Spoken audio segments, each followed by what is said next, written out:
to the Fantasy Football Fanalist Podcast, presented by Fantasy Data.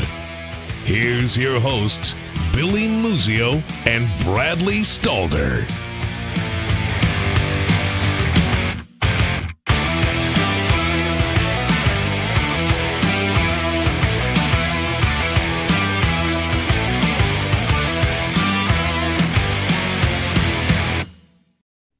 And welcome into another episode of the Fantasy Football Fanalists. Today, we're joined with guest, but fellow fantasy data analyst, Corbin Young.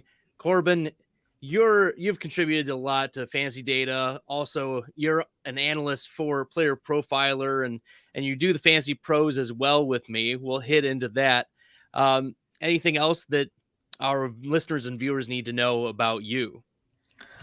Right now it's just all football all the time, right? So doing a couple weeks articles a week with fantasy data. I do one a week for RotoViz, and that's kind of my cap in terms of what I got going on. So awesome. Well, it's championship week. It's an exciting time. Lots of money on the line. Lots of championships. Billy is competing right now. He's busy working the wire. He's like in these high stakes leagues. And if you haven't seen his podcast, he had an excellent one that he's doing every Wednesday now, grind time through full-time fantasy. And he's done an excellent job getting that off the ground, getting it started. So he's not going to be joining us on Tuesdays anymore. Maybe me solo or Corbin or any other guest who's coming on. Just happy to talk football.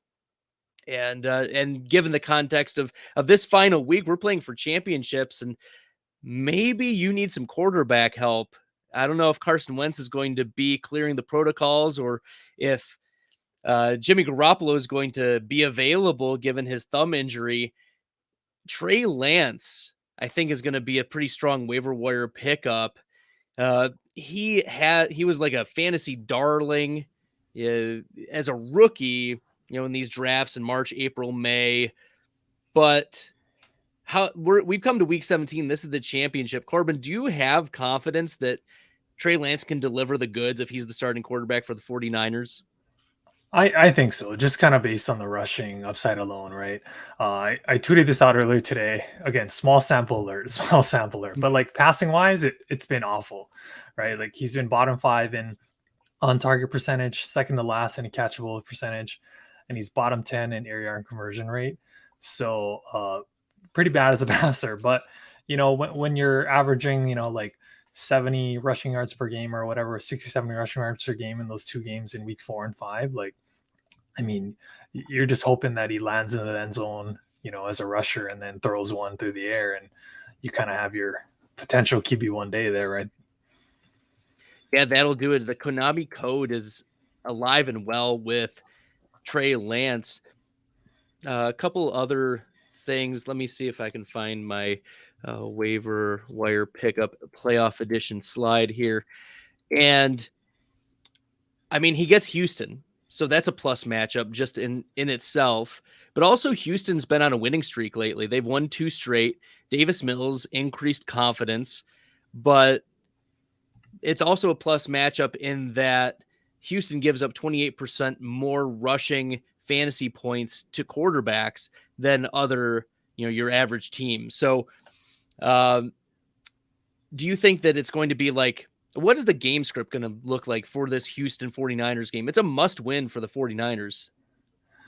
Yeah, I think the Texans have been a little more competitive the last couple of weeks than some have expected here, especially with Davis Mills and Rex Burkhead last week. But I mean, they're probably going to win. I mean, I don't see how they shouldn't win this game. I mean, although he might be a downgrade as a passer for Trey Lance, like the rest of the offense is pretty elite with Deebo Samuel, George Kittle, and all that. Those guys healthy there. So I think it's probably going to be ugly for the pass catchers, right? At least initially, but maybe the matchup kind of plays it up so they get the normal production. But well, the normal production for Kittle wasn't there last week for Jimmy Garoppolo when he was starting. And we've got a question from Daniel Ludden. Will Trey Lance starting affect Kittle's value? we've seen boom, we've seen bust from Kittle over the last few weeks. Do we have confidence that he's going to deliver on tight end one value? Because he only had 3.1 half point PPR fantasy points in week 16. Yeah, I mean, it might, but like, who are you gonna play over George Kittle? There's no other options. Like, after like the top 5 or 6, it's just so ugly that you're just hoping the rest of them land in the end zone with a couple of catches. But yeah, it's hard to sit George Kittle regardless. All right, Rob Gronkowski or George Kittle? Oh, both coming off a tough week. I'd probably still go Kittle. I mean, who do the Bucs play? The Bucs. They get the Jets. They get the Jets.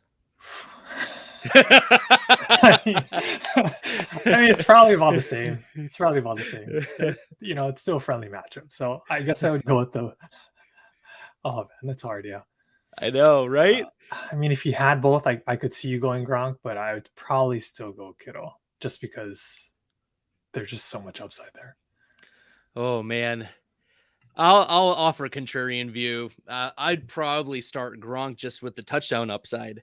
Kittle doesn't usually score the touchdowns, and if you want those upside games, and I guess the PPR, I would lean, Kittle. But before this past week against Carolina, Gronk had 4 or 5 straight games with 8 or more targets. So, and I know Antonio Brown's still there, but he's not going to have Evans. He's not going to have Godwin, I don't think. So I'd lean Gronk, but Corbin offers a different view. I like it. We'll stay in that game, though, the 49ers versus the Texans. And Davis Mills is another streaming consideration here. He's been the quarterback 14 over the last 3 weeks, scoring at least 18 fantasy points 2 of those weeks. Yes, Brandon Cooks was out last week, but we've seen Mills and Cooks, connect. And as you mentioned, they've been playing more competitively.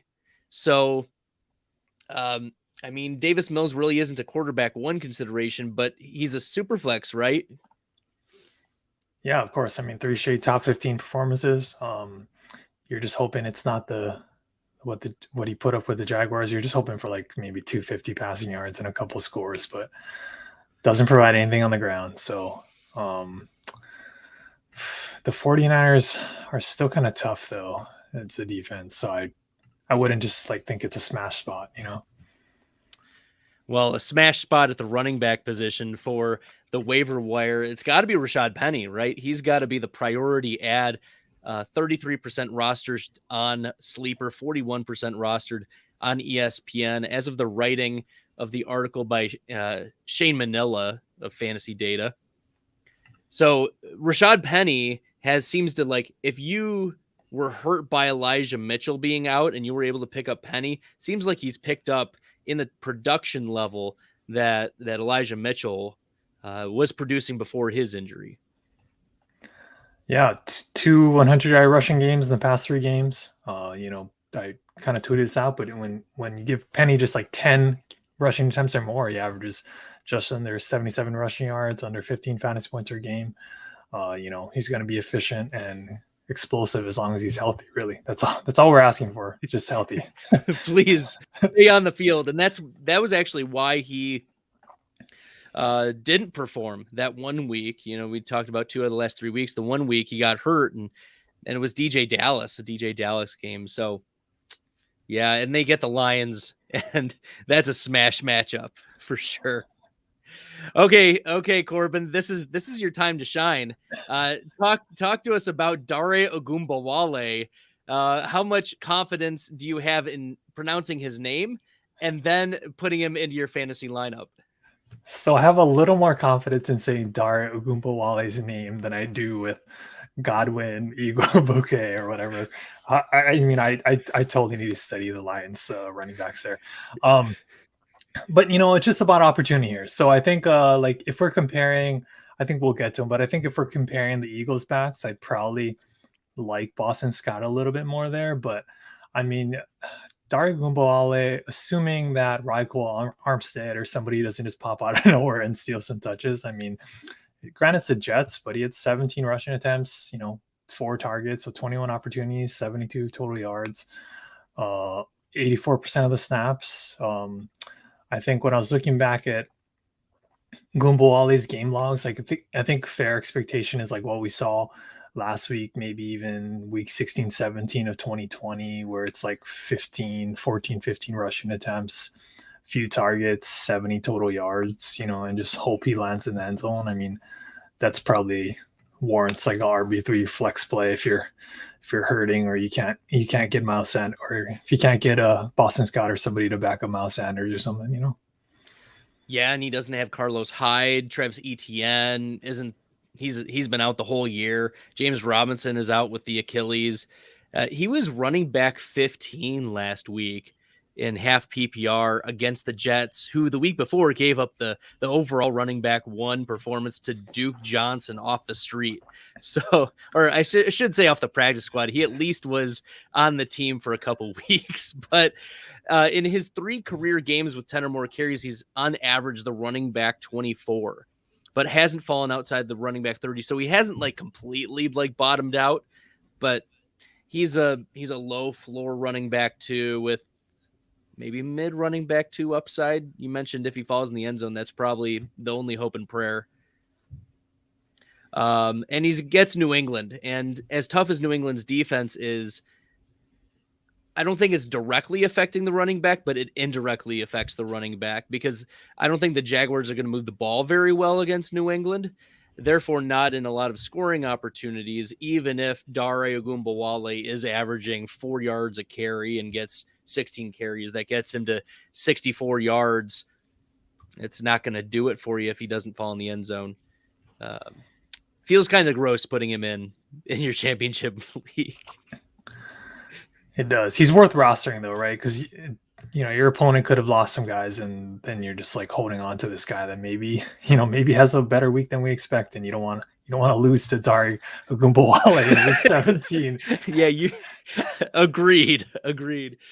Player you mentioned you have more confidence in, Boston Scott, Philadelphia Eagles running back. The expectation is that he will play the majority of the snaps, get the majority of the work. Yes, there's Kenneth Gainwell there. Jordan Howard not expected to play with his hip pointer, I believe, is the injury. Miles Sanders has a broken bone in his hand. Talk to us about your increased optimism for Boston Scott compared to Dare Ogunbowale. Yeah, I think it's just offensive context, right? Like I've been kind of monitoring this and tweeting out about it from time to time, but weeks 1 to 7, the Eagles running backs average 13.7 carries per game, 63 rushing yards a game. And then from week 8 on, they just been doubling that. So 30.5 rushing attempts, 153 rushing yards per game. Granted, they've been mixing in like 2 or 3 backs, and they're always going to share. But I think with Boston Scott, they've showed that even though Kenneth Gainwell kind of popped in there early in the season, they showed like once Miles Sanders went down, they're like Jordan Howard and Boston Scott are going to take most of that work there. So I Gainwell could factor in, but just based on what we've seen recently, I think Boston Scott should, provide a rushing floor. Ogunbowale probably might edge, Boston Scott out in terms of just like the overall team, like opportunity share. But, which offense do you trust more? I mean, I think they're playing the Washington football team, and they've been a little tougher against the run. So it's kind of like you're buying into the team context with the Eagles versus are you going to put a Jaguars running back that is like the 3rd or 4th stringer on your roster for week 17. So, well, we'll keep going back to the Dare Ogunbowale here. Daniel also asks, would you take Dare Ogunbowale or Damian Harris? And for context, Damian Harris just ran for over 100 yards. He had 3 touchdowns, but that was with Ramondre Stevenson on the COVID list. There's been no update as of now about Stevenson moving off of that list. He wasn't declared on the COVID list until very late. He was sick all week, but then finally declared COVID. If it's me, I'm leaning Harris, given the recent production and if their willingness to just hand the ball off. Mac Jones is not going to run the ball, and you have to trust that their offense is better than the Jags. Yeah, absolutely. Damian Harris, he's been pretty efficient when touching the ball. Yeah, he might share with Ramondre Stevenson, but even then, I mean, even against Buffalo, right, in week 13, 10 for 111, like, you're just pretty efficient with some of the touches there, and just uses the blockers effectively. I like to look at this from time to time, but the run blocking efficiency. So like Damian Harris is the second best run blocking efficiency. So that usually means he's kind of using his run blockers effectively, or, having some good vision there. And so, just again, projected game script, like Patriots should be up leading against the Jaguars there. So you're probably going to roll the better offense and better game script there. Awesome. Let's talk sexy Rex Burkhead. He exploded with a late scratch of David Johnson. 13% rostered in Sleeper, 24% rostered in ESPN. It feels like chasing points sometimes. Because he just went absolutely ballistic. But this was a game in Week 16 where the Chargers were missing a lot of their defensive pieces. Many of their players were on the COVID list, like Joey Bosa. The Justin Herbert just didn't look right, not being able to pass to Austin Eckler, and things just didn't look right for the Chargers. And so the Texans were in a pretty positive game script. How much confidence do we have in plugging in Burkhead as maybe a flex play this week?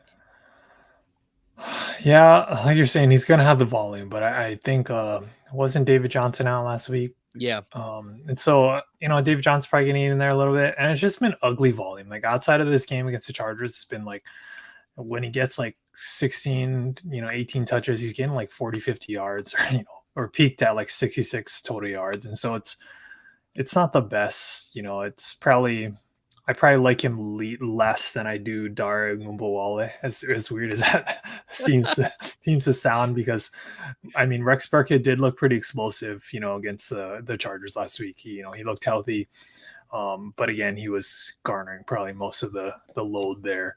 And like you said, the defense for the Chargers was a little beat up, and they've been a little worse against the run, if I recall, for the Chargers. Yeah, they're one of the worst run defenses.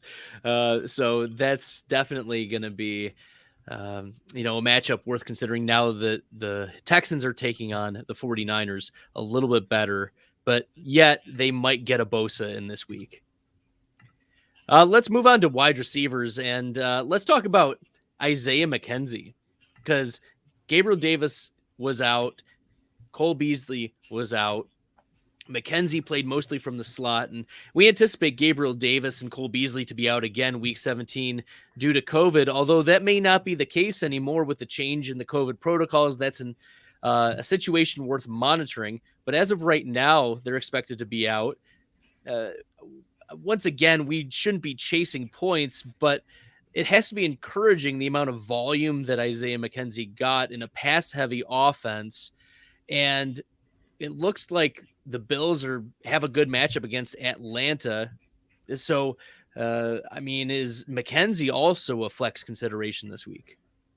Yeah, I think so. I do like Isaiah McKenzie a lot this week, and maybe too much, but when you so it's granted, it's partially due to no Cole Beasley, no Gabriel Davis, but he's a fast dude. He mostly plays special teams. But I mean, he matched Stephon Diggs in snaps, routes, and targets. So I mean, he's getting some ridiculous volume. It wasn't just fluky, like he wasn't just on the field for like half the snaps or something like that. Ran a ton of routes. So yeah, assuming there's no Beasley, I probably don't even care if there is Beasley or Davis. Just kind of based on I don't even care about Emmanuel Sanders at this point. I think the Bills would be doing a disservice here if they didn't go back to McKenzie, just kind of based on what we saw. And you're right, just throwing the ball a ton. The Bills are just passing it fourth most in the league. So I think he's definitely kind of in that wide receiver 3-4 upside kind of range against the Falcons. And I think it's even higher because the Falcons, they really do struggle against the wide receiver and giving up fantasy points. But that's given that AJ Terrell is there for the Falcons, and he lines up normally against the number one wide receiver, shuts them down. It's probably why I'm taking a lot of unders on Stephon Diggs receiving yards lines. But that means even more so there's going to be explosive plays from the likes of Isaiah McKenzie. I have a lot of optimism. So yes, I think he has the upside to repeat this week. Let's see. Okay. I'm going to throw one tight end that's not on the list your way here, Corbin, and that's Brevin Jordan. Brevin Jordan has been, so he's on the Texans as well. I feel like we've been hitting a lot on the Texans, but their offense has been playing pretty well as of late, at least better than it was at the beginning of the year. And Jordan was the tight end 11 last week, 4 for 56 on 4 targets. He's been a top 12 tight end in 4 of his 8 games. How confident are you in throwing in a streamer of the likes of Brevin Jordan, a rookie who, of all of the rookie tight ends, only Kyle Pitts has a higher target share this year? Yeah. Can't say he's been on my radar. Again, I think it's like you look down the tight end list, right? It's like after you get past like maybe Dalton Schultz, it gets pretty ugly. So, I mean, if you're like, hey, I'm gonna hope that this hot streak continues in week 17. I mean, like I would still probably play Cole Kmet over him. Yeah. Just trying to scroll down. Like, I mean, maybe you could go with a Washington football team tight end against the Eagles. I thought it was RSJ, but what's his face? John Bates has been playing a little more. Somehow fumbled into a touchdown, Yeah, like I mean, I'd probably go with. I mean, if Darren Waller's still out, I'd probably go Foster. So it's getting pretty ugly there. I mean, it would have to be a deep league to really consider Brevin Jordan, or I'd have to be like just constantly streaming, or not liking my options, to go Fair there. enough. But yeah. Okay, Brevin Jordan or Gerald Everett? Because he's another tight end consideration. Yeah, I liked Everett a little better. But I also liked Everett a little more coming in the year. But outside of that one game where he had like 3 fumbles or something ridiculous, like this is gross. He's been okay. Like he's made some explosive plays. So I'd probably like him a little better just because of the quality of targets, probably. Fair enough. I mean, I'm a Brevin Jordan stan, so what can I say? But Gerald Everett, yeah, he's they once again the Seahawks get the Lions, and that's a matchup that you do want to exploit if you've got some of the Seattle Seahawks on your team. All right, let's get into some rankings from last week. Let's talk about a couple players that either overperformed, underperformed, that you felt pretty confident in, that you made some good calls on. Well, even before that, Daniel actually asked about our thoughts on T. Higgins and his insane performance last week. What were your thoughts going into last week in preparation for the Fantasy Pros contest, and your thoughts specifically on the Bengals offense and how T. Higgins he's been on fire lately? Yeah, they against the Ravens, they've just been dominant, right? Like I tweeted this out the other day. It's like Joe Burrow against the Ravens has 470 passing yards per game, 11.2 YPA, 7 touchdowns, 1 pick. The rest of the NFL, he's 248 passing yards, 8.1 YPA. So obviously they just were like, we're going to take advantage of the beaten down secondary for the Ravens and take advantage of that matchup. I mean, at this point, it's hard to not like Higgins. When we'll talk about Jamar Chase a little later, but when I was kind of doing some research on him, just kind of like, just the trends of the season, right, for Higgins, where Higgins was injured, started off a little slow, and then kind of picked it up here as late. So, basically improve that efficiency that wasn't there earlier in the season, but they're still getting a ton of volume. And Joe Burrow's picked it up too, right? Like just in terms of the overall efficiency. Like I was looking at this other day, like last year, the narrative for the Bengals was like volume, right? But Joe Burrow wasn't super efficient, 6.2 adjusted yards per attempt in 2020. That was 25th in the league. And then now he's at 7.8 adjusted YPA, number 4 in the league. So the efficiency has just gone up and the passing volumes gone down slightly.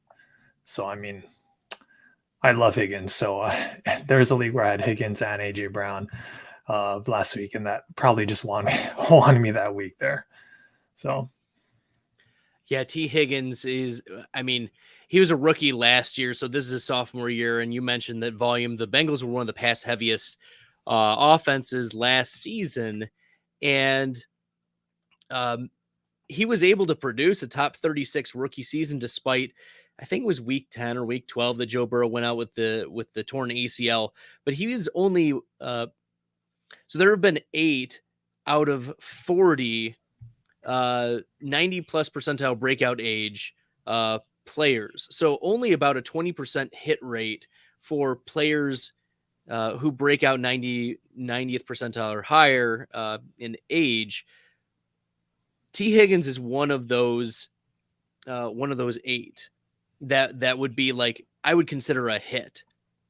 So far, like the likes of T.Y. Hilton, Keenan Allen, Brandon Cooks, Amari Cooper, DJ Moore, like those types like had great rookie years or really good rookie years. And now we've seen the ascension from not just being like a wide receiver 3 or wide receiver 2 to he's in very much the wide receiver, low end wide receiver 1 conversation here. And his teammate Jamar Chase, we'll talk about in a second, as you mentioned. I look, the Bengals have two 1,000-yard receivers, and I don't think Tyler Boyd will get to 3, but I mean, that's within the range of outcomes moving forward. Yeah, I think you're right on with Higgins and Chase. It's like they're both just, pushing that wide receiver 1 threshold, if not already. But depending on who y'all have in there, it's like, wide receiver 1 could be a tier of 15, essentially. It's fair enough. And it really depends upon the volume too. For a few games there, the Bengals were one of the run heaviest teams in the middle of the season, and now they faced the Ravens and ended up chucking the ball. They have 500 something passing yards. So yeah, I don't think, of course, it's going to be repeatable, but the Cincinnati Bengals get the Kansas City Chiefs this week. And this may be yet another game where they push each other, like Mahomes and Burrow push each other in the passing yards. And that means good things for T. Higgins, for Jamar Chase, for Tyreek Hill, for Travis Kelce, once he's officially, activated off the COVID list. I think this is going to be a shootout, this game. So you want pieces of these offenses going into this Week 17 championship. You don't want to be like, oh, I'm afraid that I'm chasing the points. No, Higgins is a stud. This is a good matchup for both of them. And I know that the Chiefs defense, usually plays teams pretty tough as we saw against the Steelers. But, I mean, the Bengals are going to air it out. Yep. Yeah, I don't think, I think I haven't looked at the game totals, but it's probably going to be one of the higher totals of the week, I would assume, with the Bengals and Chiefs. Yeah. I'm excited for that game. That'll be one that I'm watching pretty closely. Okay, Corbin, let's talk rankings for just a little bit, and then we'll get into our rookie wide receivers. We'll talk about how they've been doing, any takeaways, dynasty, buy or sells, etc. Your thoughts on a few of these top performers. But for me this week, I did okay this week in the rankings. Billy and I both made it in the top 10, which was a lot of fun. But I think looking at especially the quarterbacks, the New York Jets, Zach Wilson, I'm down on Wilson. I think he's he's going to be the bust quarterback of the 21 draft class, but he had a good matchup against the Jaguars. And so I moved him up. I think it was pretty significantly. I moved him up to 13. And I was the highest on Zach Wilson. He ended up having, I think, like a top 15 week. So, I mean, just because he's terrible doesn't mean that they're not going to be able to move the ball against a bad defense. Yeah, you guys have been killing it in the rankings contest. I'm still figuring my way through this thing. I think I might have started off with like 1 or 2 weeks in the beginning where I was like decent, and I've been all over the place. Still figuring this thing out. Yeah, Billy and I ended up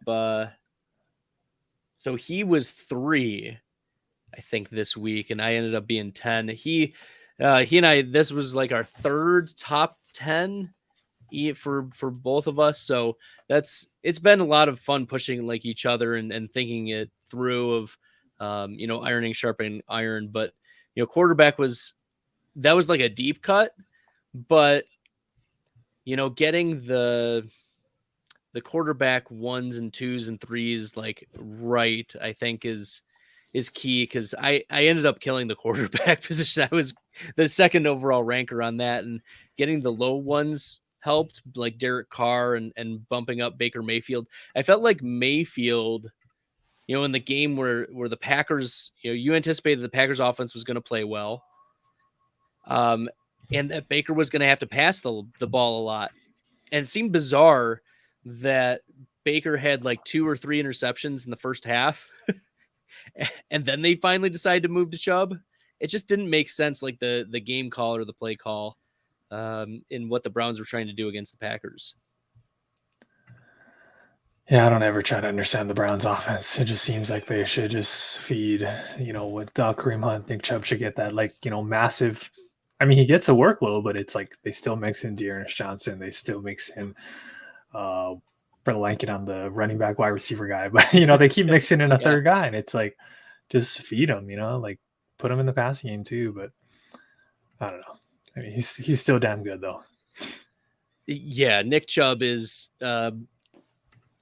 him, Derrick Henry, Jonathan Taylor, like some of the purest runners in the NFL. And I don't know how you can not.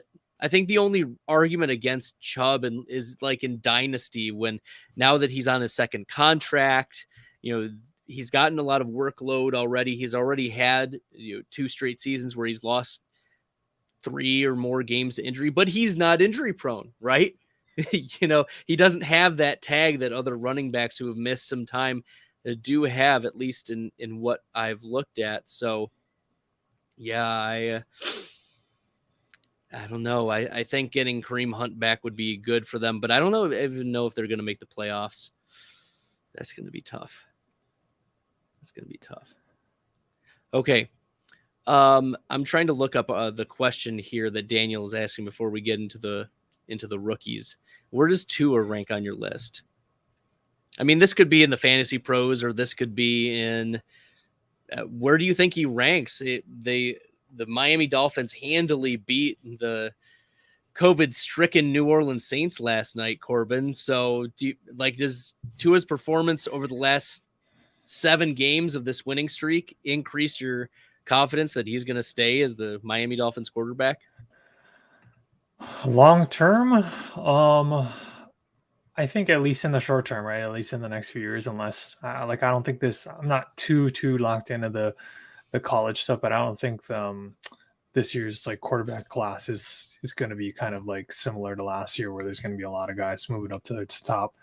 So I think he's above average. I mean, he's still got work to do, right? They pass a ton, feeds Jalen Waddle the ball. We'll talk about that a little later, but he's been passing a ton. I mean, in terms of this week, I mean, I don't think Tennessee's been that. They've been a little tougher, but their pass defense is pretty poor. So there's a chance he could feast on that. But just kind of based on volume alone, although I don't know, I think I streamed him against the Jets, and he wasn't he awful? He had 2 pick sixes or something. So yeah, it's hard. I mean, I think before the Jets game, if you just look at week 11 to 13, getting maybe 240, 250 passing yards with a pair of scores, that's kind of what you're hoping for. But under 200 passing yards the last 2 weeks, he didn't need it though against the Saints. Yeah, that's true. But I mean, it's against he struggled against the Jets. I'm like, what's going on? I don't understand. I think what's more puzzling for me is why Devontae Parker got no targets in the Monday night game. He was averaging, 5.5, 6 targets a game easily. And now to goose egg in a semifinal when he's been playing pretty well, when he's been out there, it didn't make sense. I mean, the Saints play teams tough, but their cornerbacks, their secondary has been vulnerable lately. So it just didn't make sense. And for me last week, he was my 15th ranked quarterback. I was too high on Tua. He ended up finishing at about quarterback 22 or so. So I was off by a little bit, but it didn't like kill me. Like based on how the Fantasy Pros expert ranking is, I was in the right range. So, that was actually, I would say, one of my bigger misses was Tua. So, oh well. Maybe we need to temper expectations a little bit for this last week. I would probably start Trey Lance over Tua, and I don't know if I would start Davis Mills though. No, I don't think I could do that. All right, so yeah, where does he rank? Probably behind Trey Lance, but in front of Davis Mills for week 17. Okay, let's talk some rookie wide receivers. We've got a few minutes here. Rookie wide receivers. I was really high on Jamar Chase. He was my wide receiver 13 going into the season, and I was too low. I think consensus was like 25 or 30 or something ridiculous. He's proven the haters wrong. He's been boom bust. He's been like, in the Tampa Bay offense, he was like Mike Evans. Like a literal zero some games, but other games, we saw against the Ravens, 200 yards, 2 touchdowns, week winning weeks. What did we learn about Jamar Chase so far in his rookie year? 68 for 112, currently the wide receiver 8 in PPR. Yeah, I was kind of looking. So, weeks 1 through 7, he had a pretty good target share, 24.6%, a ton of air yards, 43% air share. He was just pretty efficient, right? Like his receiver air yard conversion rate was just under 1 at 0.992. Was averaging 20.9 fantasy points per game. Just super efficient, right? He was taking a bunch of touchdowns to the house and stuff like that. I mean, even, in this next half of like weeks 8 to 16, T. Higgins and Chase are similar in terms of target share. They're both kind of getting a decent air yard share. But again, this is where the efficiency regressed, where the racer, the receiver air yard conversion rate dropped from 0.992 to 0.592. So that just means that he's not converting as many air yards into receiving production. And the more efficient receivers usually get closer to 1, with your boy Amon-Ra St. Brown being over that point in the recent stretch here. So I think it just kind of flipped the script, right? Like Higgins had a racer that was 0.608, and then that regressed positively for Higgins in the last 8 games to be 0.921. So I think it's just a flip in terms of some regression there. But again, like we talked about, I think they're both elite talents. I think they should both be valued as, top 15, potentially, wide receiver 1s heading into 2022 redraft leagues. I think there's an argument to put them both in the top 12, but the likelihood of them, both being number 1 wide receivers is going to mean that Joe Burrow is going to have to ball out again in 2022. So, I mean, that could happen, but it's also like, we don't get too many times where we have 2 wide receivers kind of balling out on the same team. I mean, it's happened, but it's few and far between. So yeah, they have to maintain the passing volume. That's going to be really key, because we saw when the rush volume for Joe Mixon increased significantly, when Mixon was averaging 28 carries per game or so during a stretch mid-season, it was one or the other. It was, and there was actually a point in a 32 team league where I offered like the equivalent of, in like a 12 team league, like 2 second round picks and KJ Osborne for T. Higgins. And the guy said, I'd like to do that deal, but let's just wait until the end of the season. So there was a real buy low point, and that window has been slammed shut for T. Higgins. Jamar Chase, though, there were some drafts a few weeks ago that I saw where he was being drafted in the second round of drafts for next year. And there's no way that like I can get behind that. Like that's almost the Kyle Pitts effect. Like there's no way that he can return on investment if you're drafting him that early, given the existence of T. Higgins in the offense. Like if that's the case, give me T. Higgins, whatever value. Yeah, I think not if you say that, that kind of reminds you of like what I mean, I was one of those people, but how we're valuing CeeDee Lamb, right, is like kind of this right outside the number one wide receiver range. I mean, CeeDee Lamb's been okay on a per game basis, number 14 wide receiver. I think people are hoping that he'd be even better, but I mean, if we're getting a CeeDee Lamb type season in his second year out of Jamar Chase, I mean, I'd maybe consider him the second round, but it's also like it depends how you construct that roster, right? Like I'm more of the, I don't say zero RB, but I'm more of like I'm gonna take like the receiver tight end maybe a little earlier and just try to hit on some other guys, especially if I don't like the running backs that are sitting there based on where I'm drafting. But I would consider it, but it would, there's going to be some, I'm guessing there's going to be more hype as we head towards the next year where he may get up into that range, and he may even jump ahead of CeeDee Lamb, and I might be like, well, if I'm going to take him or CeeDee Lamb, I'll take either, but I'll take the one that's a little cheaper. So yeah, and if you're picking it, if you're banking on Jamar Chase like returning on value in the second round, like you have to draft Joe Burrow. Like you have to go with that stack, or else you're losing on value. Like if your investment is in that high, you have to correlate with the quarterback who's passing him the ball. And therefore I think correlate with you have to go with the double stack. You would have to target T. Higgins. You would have to target Joe Burrow. I think if you're going after that type of offense, and the Bengals seem to be an offense that we should be optimistic about, not just for now, but moving forward. Another offensive player that's really popped out on the field, the rookie wide receiver Jalen Waddle, taking one spot behind Jamar Chase in the 21 draft. He has fewer yards. He has fewer touchdowns, but he has 28 more receptions. He's the wide receiver 11 in PPR. So he's a back end wide receiver 1. He's really come on as of like the last 8 games. Seems to be Tua's go-to guy, whether it's long down the field, stretching it out, or, we saw a goal line dump like against the Saints on Monday night. Talk to me about Jalen Waddle. What does he bring to the table? There's been some chatter about how Waddle is like a dynasty wide receiver 1. Are you buying into that?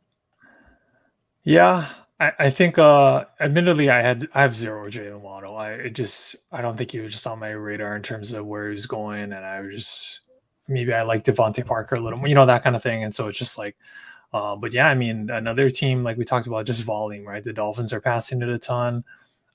He's kind of soaking up all the receptions and all the receiving yards. Not a ton of touchdowns, but that's okay. Those things will come, over time. But even if he doesn't, right? Like, I mean, if we think about this in the second year, like if we're gonna take, because he's basically on pace to getting like 100 and 1,000, right, or 100 and 1,100 receiving yards. Like if we're gonna bank on that from a receiver that's gonna get a ton of like volume, I mean, shoot, that's pretty much like what we're drafting like Allen Robinson for back in the day in terms of volume, right? Just based on volume. So, I mean, I think there's an argument to be made. I think there's a lot of chatter about guys like him or Marquise Brown as these kind of like smaller, kind of alpha wide receivers, if you call them that. So the efficiency isn't great, but if you're going to get the volume like that, that's fine. Right. So. Yeah. The name that came to mind for me, Deontay Johnson, a little undersized, but still is going to command a target share despite not being like Devontae Parker alpha, in the offense. I think, but Waddle has Tua Tagovailoa throwing them the ball, not Ben Roethlisberger. So I like Jalen Waddle. I'm going to have to look at my rankings and see if I have him as a wide receiver one, I didn't get him anywhere, as well this offseason. Here's a guy that just popped in my head. I don't know, assuming he goes in this range, but would you take Jalen Waddle or Brandon Cooks? Waddle. I think so too. Yeah, I think the offense for Miami is just better. At least I have more trust in that. And also, like, it's not that Brandon Cooks can be a free agent, to leave as well. Plus Waddle's like 21.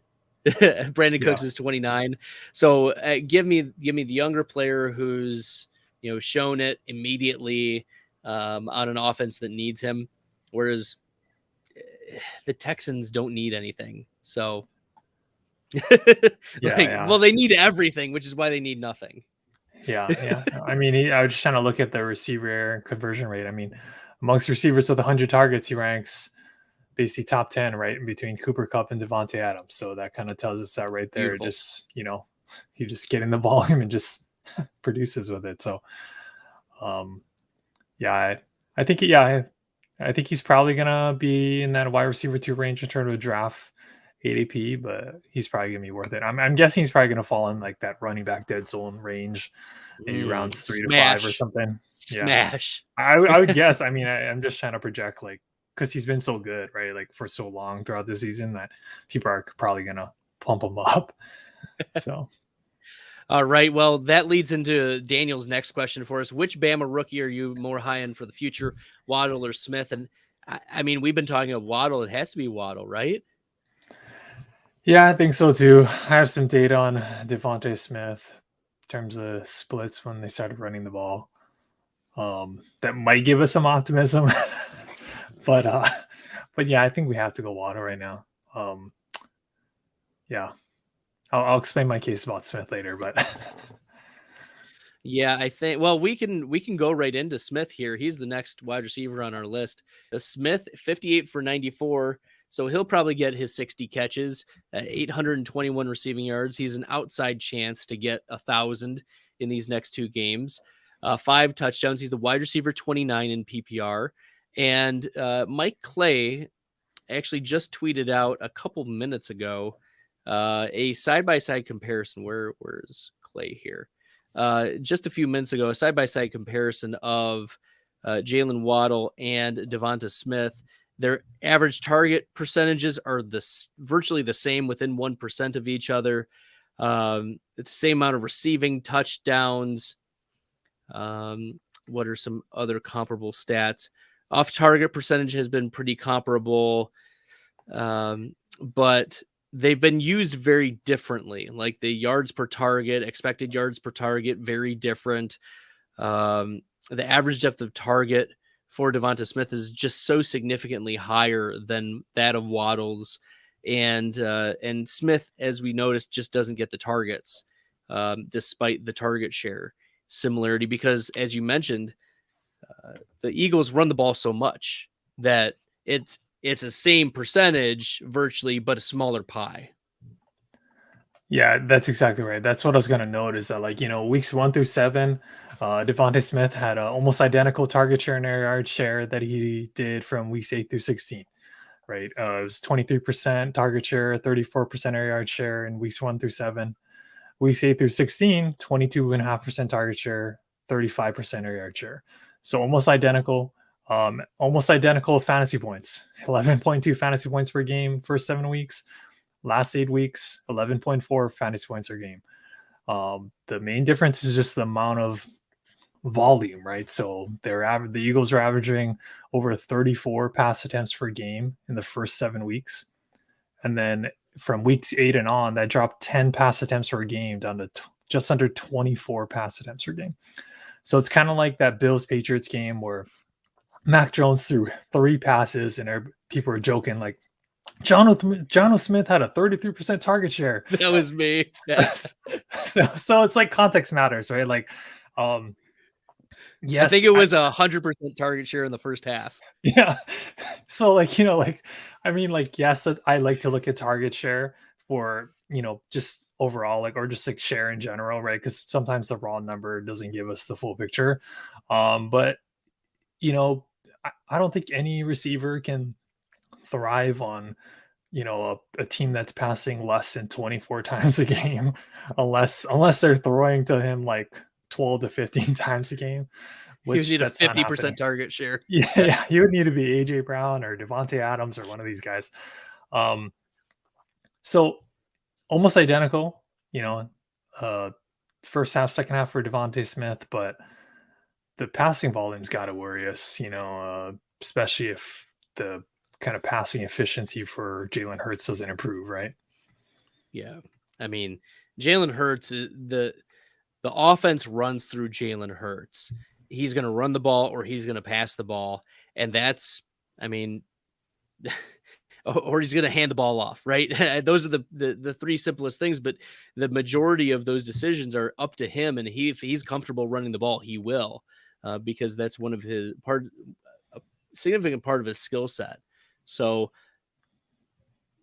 I think the optimism that Waddle's ball is just going to be much more significant onto Smith moving forward too.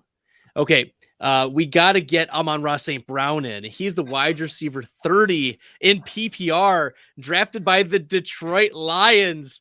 Oh, Corbin, like, man, oh man. So fantasy Twitter, for those who have like been living under a rock, has like exploded over the last 48 hours. Amon-Ra St. Brown, is he a sell? Is he a buy in Dynasty? What are you going to do with him? And I think, taking a step back and like looking at the bigger picture, everyone knows there needs to be some sort of movement on Amon-Ra St. Brown. You were either too high or too low on Amon-Ra St. Brown, and you need to make a move. You either believe and you want him on your roster, and you're willing to trade an early second round pick, pull a Les Snead, F them picks, right? Or you want to sell him and you recognize that Amon-Ra St. Brown's value is as high as it's ever going to be. So, Corbin, which camp are you in? What is your perspective of Amon-Ra St. Brown right now? 74 for 98, almost 700 receiving yards. He has 26 rushing yards on the ground as well. Amon-Ra St. Brown, go for it, Corbin. No, I mean, he's been elite past 4 weeks, right? Ranks number 4 in terms of weighted opportunity rating. So that combines target share and air yard share. Past 4 weeks, the only receivers he trails is Justin Jefferson, Michael Pittman, and Cooper Kupp. Been uber efficient, 1.141 racer. So anything above 1, again, is super efficient. Just ridiculous opportunities. So I think the challenge is, how much do you believe in this without, I think they're partly without TJ Hawkinson, right? They're obviously without DeAndre Swift. I mean, it's just elite volume. So I think I try not to get overly excited, because football, we're always dealing with small samples, right? But we could be dealing with a small sample that carries over into 2022. If you're talking about Dynasty, I mean, you could try to shop him, but the problem is, like, not that he's going to be a superstar, but like, you could be, why don't you just hold, right? Like, you just have found money there, in my opinion, right? You just hold on to it, see what happens with it. I get this might be his peak value, but if he's, I don't see the Lions going away from this guy. I mean, he didn't have like a super exciting like college profile or anything, but I think he kind of profiles in his role as kind of like a PPR specialist, right? Well, for perspective, okay, I'm going to offer two different. Why don't I just share it here? Let me get my shared screen up and just mess around for just a moment, because I mean, here we are. We're live. We're doing this, right?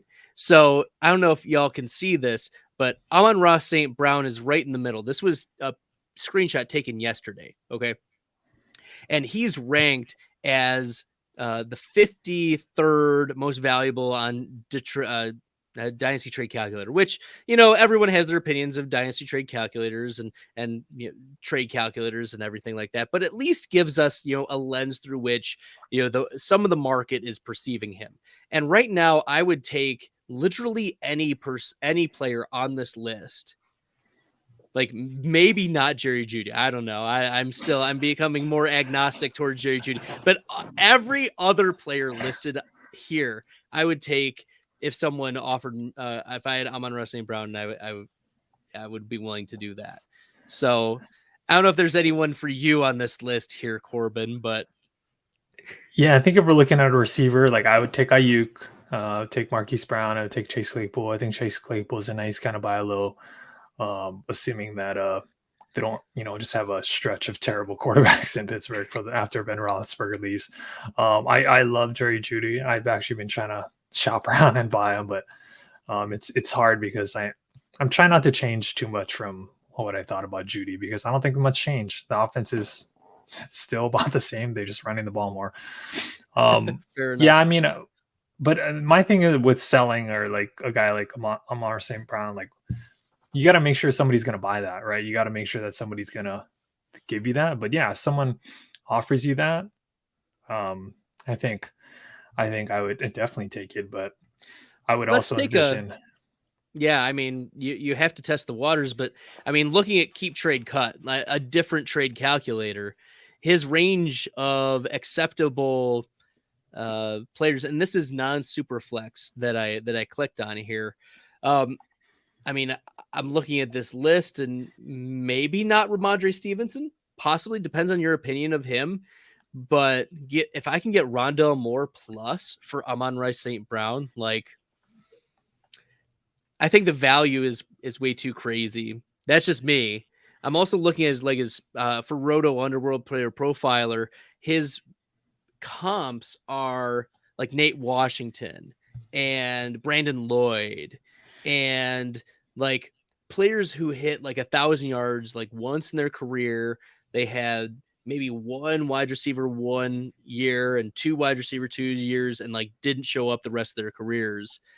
Like, give me anyone else on this list who has that pedigree, because I think that's part of it too. Is you're buying into a player, you're selling a player. What does their future outcomes look like? And I mean, looking at the running backs here, like they're short-term assets, sure, but like, I mean, running backs, you need a running back too,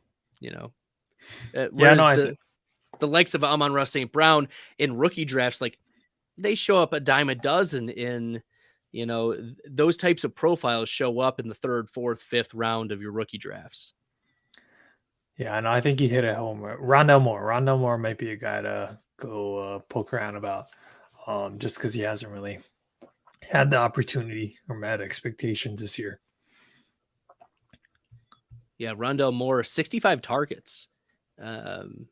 Despite AJ Green and Christian Kirk and DeAndre Hopkins all being there. So absolutely. I don't think you can get Elijah Moore, but if you can, if someone is willing to give him up, I mean, those are some players that I'd be interested in. Okay. Daniel says he's an Amon-Ra St. Brown believer. He also loves the USC receivers, Pittman, Juju, Brown. Here's the funny thing is, like, in the offseason, I was so against Michael Pittman. And it was mostly because I was like, Michael Pittman couldn't barely outproduce Amon-Ra St. Brown at USC. Like, like talking down Amon-Ra St. Brown. But maybe like that's not so much a bad thing. Like, he couldn't outproduce him because he's like actually pretty good. Yeah.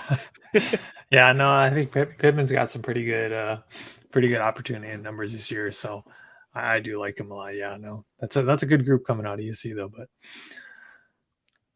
all right, Corbin, I think we're almost at the end here. Is there any advice that you want to leave our viewers or listeners with as they venture into their championship matchups for this week?